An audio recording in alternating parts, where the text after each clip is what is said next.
আচ্ছা, আপনারা কি কোনো মেকআপ আর্টিস্টকে টর্চের আলোয় কাজ করতে দেখেছেন? হ্যাঁ, ঠিকই শুনেছেন, টর্চের আলোয়। নিশ্চয়ই না? দেখুন, আমার মনে হয় আমার মতো কপাল আর কারও নেই। দিনটা কি ছিল বা কি ডেট ছিল আমার ঠিক খেয়াল নেই। আমি আমার এক দিদিকে সাজাতে বসছিলাম এবং আমি আমার এক বোনকেও সেদিন ডেকে নিয়েছিলাম। আর থ্যাংক গড আমি সেদিন ওকে ডেকেছিলাম।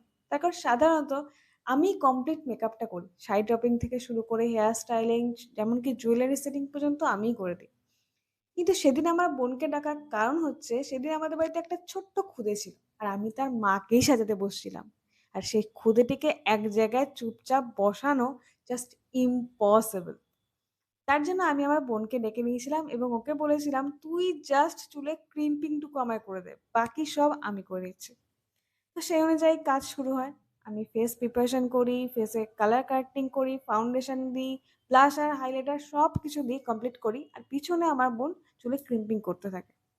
সবকিছু স্মুথ যাচ্ছিল। এবার আমি আই মেকআপ করা শুরু করতাম। এবং আমি ঠিক করেছিলাম আই মেকআপের একটা ছোট্ট টিউটোরিয়াল নেব যাতে তোমাদের সাথে আই মেকআপটা আমি শেয়ার করতে পারি। দেখো আই মেকআপটা দেখতে খুব সুন্দর লাগে এবং এটা খুব চটজলদি হয়েও যায়। তো যথারীতি আমি আই মেকআপ শুরু করি। ঠিক সেই সময় বাইরে ওঠে তুমুল ঝড়। কালবৈশাখী ঝড়। আর সম্ভবত এই বছরের সেরা ঝড়। আর দুম করে কারেন্টটা অফ হয়ে যায়। তো অ্যাজ এ মেকআপ আর্টিস্ট আমি যাকেই মেকআপ করে না কেন, সে আমার ফ্যামিলি মেম্বার হোক বা কোনো ক্লায়েন্ট, তার মেকআপ স্টার্ট করলে সেটাকে সুন্দরভাবে শেষ করার দায়িত্ব আমার। তাকে একটা সুন্দর এক্সপেরিয়েন্স দেওয়ার দায়িত্ব আমার, যাতে সে ২য় বার মেকআপ করতে ভয় না পায়। তো আমি ঠিক করি সে যেমন পরিস্থিতি থাকুক না কেন, আমি মেকআপ কমপ্লিট করব। বাইরে তুমুল ঝড়, কারেন্ট চলে গেছে, ফ্যান চলছে না, লাইট নেই। আর এই খুদেটা একটা ঘরের মধ্যে বন্দি হয়ে কান্নাকাটি শুরু করে দিয়েছে। তো আমি ঠিক করি যাই হোক না কেন এই পরিস্থিতিতেও আমি মেকআপ কমপ্লিট করবই। তো সেই অনুযায়ী আমি মেকআপ করতে থাকি। উপরে একটা ফোনের টর্চ এবং নিচে একটা ফোনের টর্চ জ্বালিয়ে। আর কিছু করার ছিলই না আমার কাছে তখন। তো মেকআপ করতে থাকি এবং প্রে করতে থাকি জাস্ট কারেন্টটা একবারের জন্য হলেও চলে আসুক। তার কারণ আমি চেয়েছিলাম একটা রয়াল লুক দিতে। সামনে এস করে, লাইন করে, পিছনে কার্ল করতে।